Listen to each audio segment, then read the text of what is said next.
everyone, it's the Scenic Cyclist, off for another ride. Today I'm going to be riding on the Cannon Trail, which begins at the Cannon Township office building, winds through the country for about somewhere between 4 and 5 miles, and takes me to the heart of the village of Cannonsburg, I guess it would be called, and then I'll ride back, so a total route of around 9 miles. The northern trailhead is located at the Cannon Township Center, where we also have the pickleball courts. We're having unusually warm weather for this first week of November, and many of us are considering it bonus time for those of us who enjoy outdoor activities. The first quarter mile or so of the trail follows Belding Road. This is a fairly busy road, especially in the summer, as it travels along 3 very popular Rockford, Michigan lakes. Here we are passing Silver Lake just before we turn off from the main road and start cutting across the township.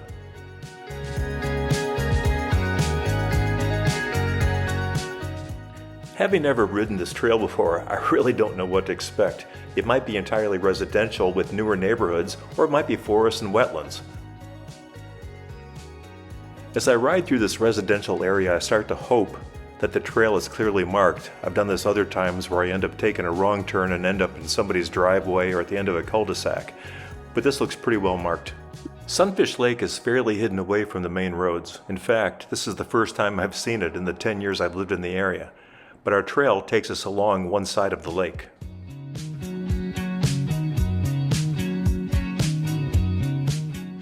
Just south of Sunfish Lake is a creek with a large area of wetlands.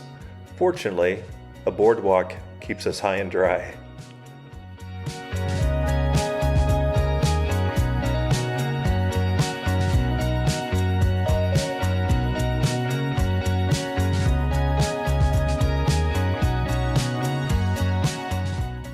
I find cemeteries to be extremely interesting. The Cannonsburg Cemetery has many graves of people who died in the mid-1800s, with some of those being born in the very late 1700s.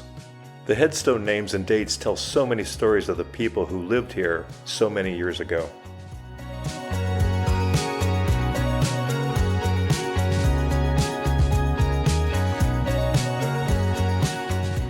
Township Park has just recently celebrated its 100th birthday.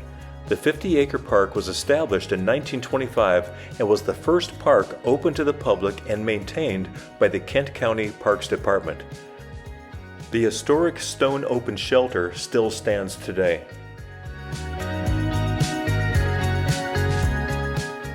The village now known as Cannonsburg was founded in 1842 on what was formerly occupied by native Chippewa and Ottawa people.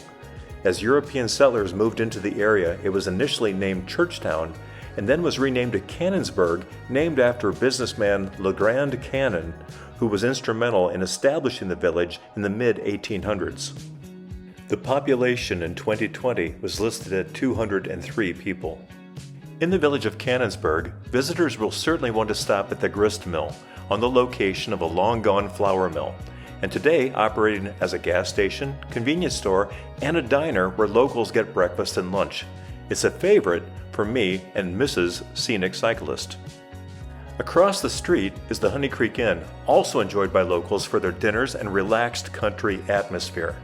And next to the Honey Creek Inn is the Cannonsburg Bottle Shop, where locals and visitors have a huge selection of beverages to choose from, or maybe a bottle of wine to enjoy at nearby Township Park.